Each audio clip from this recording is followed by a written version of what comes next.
अस्सलाम वालेकुम दोस्तों। मां आहियां तव्हांजो प्यारो दोस्त एडिटर लक्ष्मणदास पदवानी। अॼु मां तव्हांखे ॿुधाईंदुसि त असांजे पाकिस्तान जे अंदरि जेको सिंध सूबो आहे उन जे अंदरि केतिरी पैदावार थिए थी। त असांजे थर ऐं सिंध में थर में त तक़रीबन जेको पैदावार थिए थी ऐं जेको ज़मीन में शयूं आहिनि उन्हनि जी अंत न आहे। मतिलबु न छह न आहे, हिकिड़ो पाण सिंधीअ में चवंदा आहियूं, सही आहे। ऐं सिंध जे अंदरि कणिक आहे, सारियूं आहिनि ऐं बाजरो आहे, केतिरो ई ॿियो अनाज पैदा थिए थो। त उन्हनि मंझां असां सिंधियुनि खे उन्हनि मंझां जेको सारियूं आहिनि, जेको आख़िर में तमामु जेको लो लेवल जो सारियूं उहो असांखे मिलंदियूं आहिनि ऐं हाई लेवल जूं सुठियूं सारियूं जेको उहो अॻिते खजी वेंदियूं आहिनि। छो अॻिते खजी वेंदियूं, उनजी वजह छा आहे त उहो असां पाण हथ सां विकिणूं था। असां पंहिंजे सिंधी भाइरनि खे खारायूं, उहो सिंधी भाइरनि खे विकिणे ॾियूं। जे विकिणो था त तव्हां पाण वञी अॻिते विकिणो, हिते न विकिणो। ॿधी ऐं एको हूंदो आहे जेको इंसान जे अंदरि, उहो असां वटि न आहे।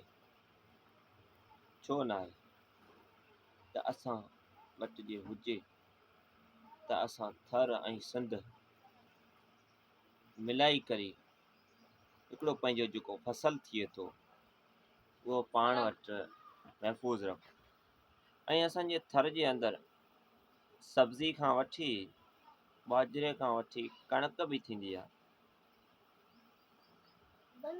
त केतिरियूं ई पैदावारियूं थींदियूं आहिनि। ऐं ॿियो त असांजे थर जे अंदरि जेको कोल निकिरे थो, हींअर कोयलो निकितो आहे, चाइना वारनि कढियो आहे, उहो ॾिसो कहिड़ो त क़ीमती आहे। उन मंझां लाइट ठाहे छॾियो। पाथरनि खे इहो ख़बर न हुई त कोयलो हिते आहे। थर जी एॾी ज़मीन त आबाद आहे जंहिंजी का अंत न आहे। उन ज़मीन अंदरि छा आहे इहो बि असांखे कोन्हे ख़बर। जॾहिं साइंटिस्ट उनखे ॾिठो तॾहिं उन्हनि खे ख़बर पई त इहो हिन थर जे अंदरि इहो शयूं आहिनि। तॾहिं उहो असांजी सरकार खे ॿुधायूं, असांजे पाकिस्तान खे ॿुधायूं, ऐं उहो पाकिस्तानी पाण कढी न सघिया। उहो चाइना वारनि जेको आहे उन्हनि खे ॿुधायूं। चाइना वारा अची असांजे पाकिस्तान जे अंदरि थर जे अंदरि कोयले जी निकाली करे रहिया आहिनि, जंहिंमें असांजी थर जी आवाम जा केतिरा ई माण्हू कमु करे रहिया आहिनि।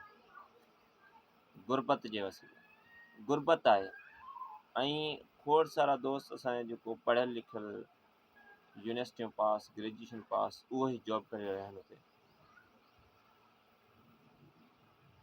त अहिड़ियूं अनेक शयूं पयूं आहिनि असांजे पाकिस्तान जे अंदरि जंहिंजी का हद न आहे। इहो थोरो सिंध जी कहानी जे मूजिबि तव्हांखे थोरो ॿुधायो आहे। महिरबानी करे असांजे वीडियो खे गौर सां ॿुधो।